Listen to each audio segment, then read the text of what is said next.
pagi adik-adik semua. Bagaimana kabarnya?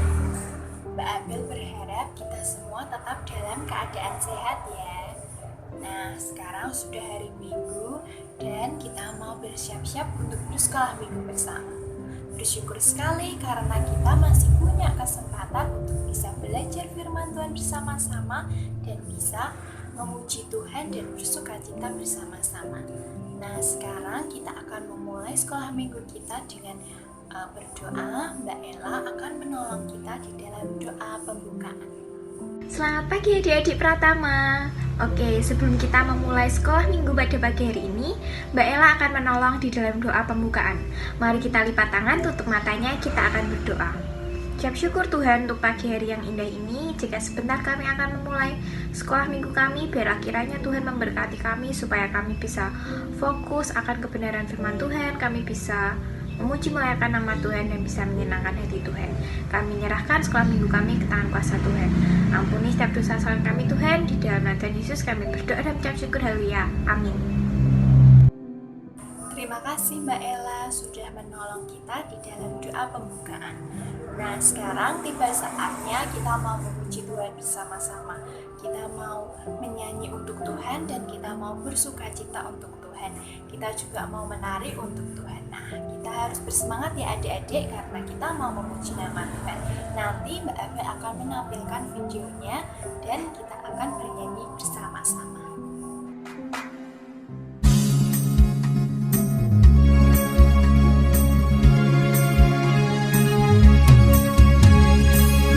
Kita bersukaria karena ini hari bahagia. Kita berkumpul jadi satu. Puji Tuhan semesta itu, haleluya.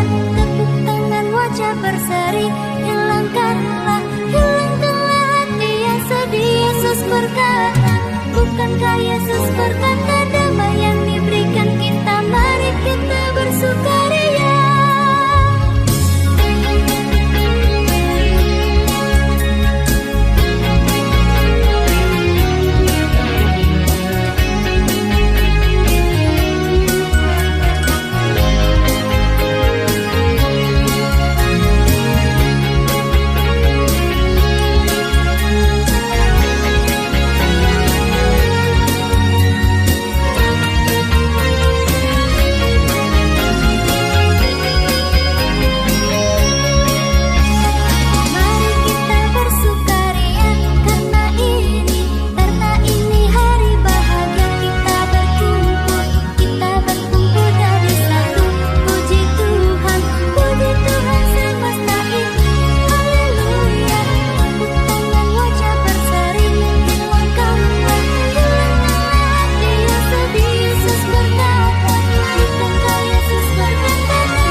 sekarang Mbak Abel mau mereview pelajaran yang kemarin.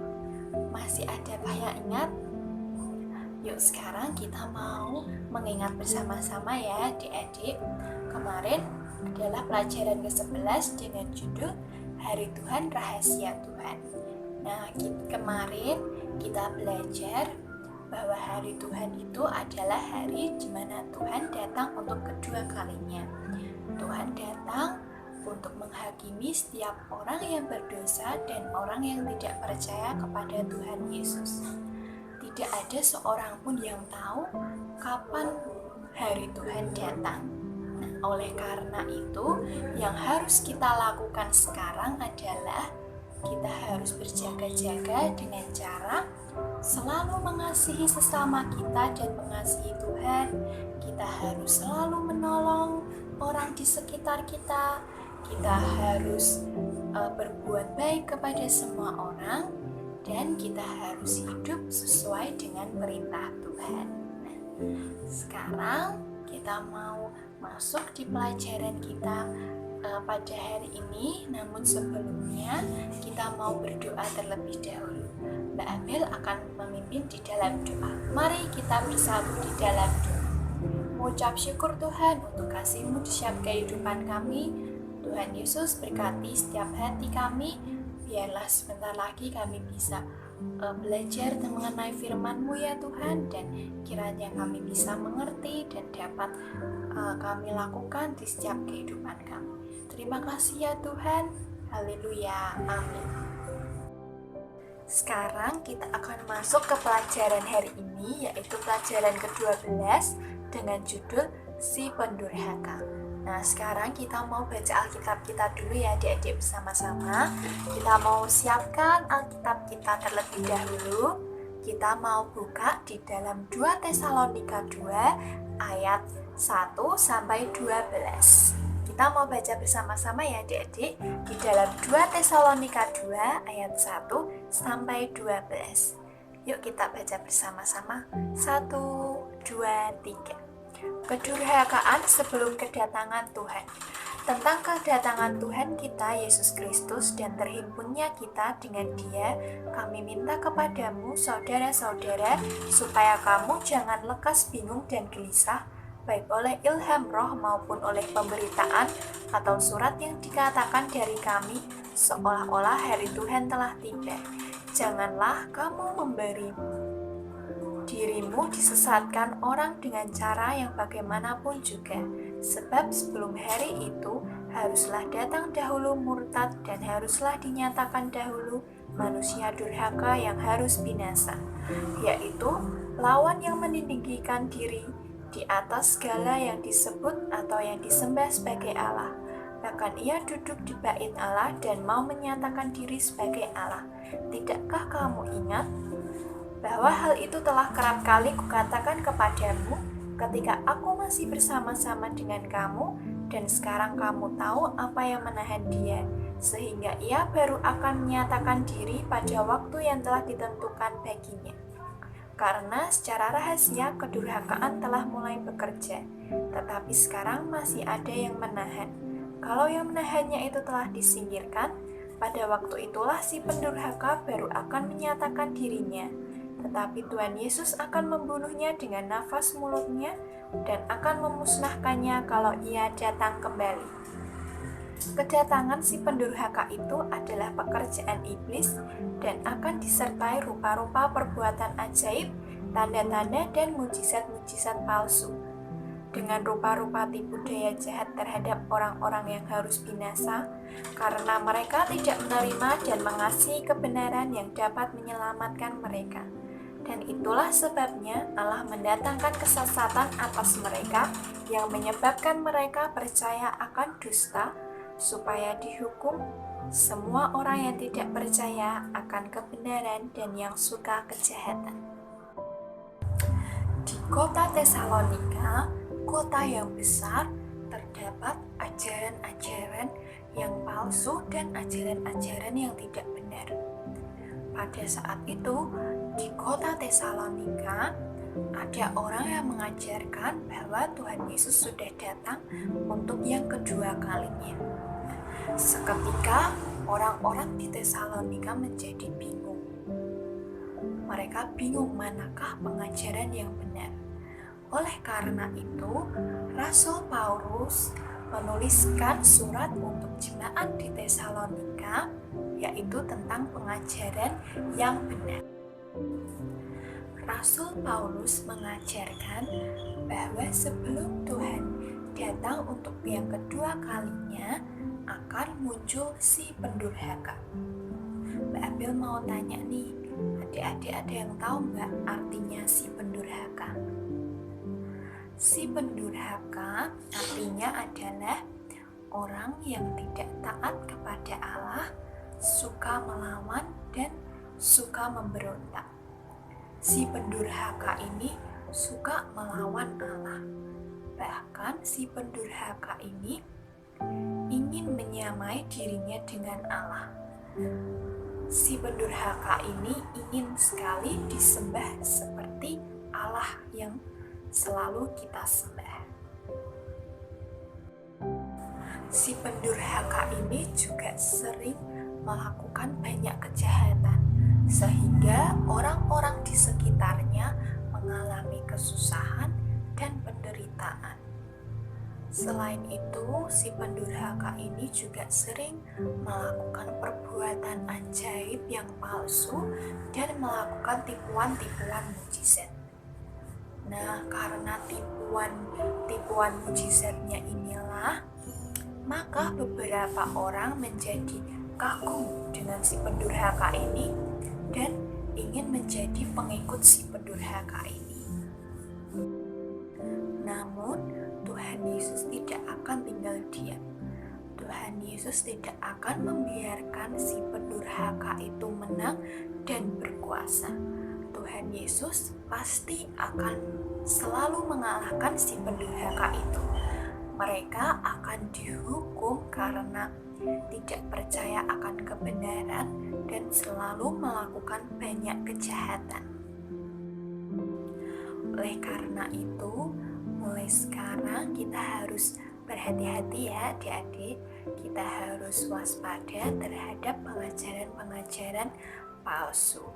Kita harus rajin berdoa, minta kekuatan kepada Tuhan supaya kita dihindarkan dari tipuan-tipuan iblis dan dihindarkan dari hal-hal yang jahat. Jangan sampai kita menjadi pengikut si pendurhaka, tetapi kita harus tetap setia menjadi pengikut Tuhan Yesus. Sekarang kita akan menghafalkan ayat hafalan kita pada pagi hari ini. Ayat hafalan kita diambil dari 2 Tesalonika 2 ayat 8a. Yuk sekarang kita mau menghafalkan bersama ya adik-adik. Di dalam 2 Tesalonika 2 ayat 8a. Pada waktu itulah si pendurhaka baru akan menyatakan dirinya, tetapi Tuhan Yesus akan membunuhnya dengan nafas mulutnya.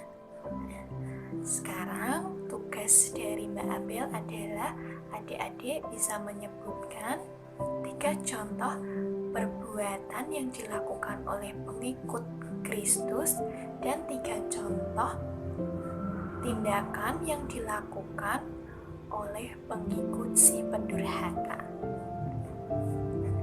Jadi, sekolah minggu kita pada pagi hari ini sudah selesai. Jangan lupa untuk dikerjakan tugasnya dan kita juga akan mau memberikan persembahan. Persembahannya bisa disimpan di rumah dulu ya adik-adik. Nah, sekarang kita akan menutup di dalam doa. Mbak Dea nanti akan menolong kita di dalam doa penutup. Terima kasih untuk adik-adik semua yang tetap setia untuk mengikuti sekolah minggu. Semoga adik-adik semua tetap rajin dan tetap bersemangat dalam belajar firman Tuhan. Jangan lupa besok minggu bersekolah minggu kembali. Sampai jumpa minggu depan. Tuhan Yesus memberkati. Sebelum mengakhiri sekolah minggu kita pada pagi hari ini, mari kita bersama-sama berdoa. Mari kita berdoa. Tuhan Yesus, terima kasih untuk berkat-Mu, untuk penyertaan-Mu, untuk kasih setia-Mu di dalam setiap kehidupan kami. Mengucap syukur jika pada pagi hari ini Engkau boleh memberikan kesempatan untuk kami boleh bersekolah minggu bersama-sama. Tuhan, saat ini kami sudah mengakhiri sekolah minggu kami. Biarlah firman yang kami dengarkan dapat kami lakukan di dalam kehidupan kami sehari-hari. Dan saat ini kami juga menyerahkan persembahan kami ke dalam tangan kuasa-Mu. Biarlah persembahan kami dapat berguna untuk sekolah minggu di gereja ini. Terima kasih Tuhan Yesus, ampuni setiap dosa dan kesalahan kami. Dalam nama Tuhan Yesus kami sudah berdoa dan mengucap syukur. Amin. Sampai jumpa di sekolah minggu depan. Tuhan Yesus memberkati.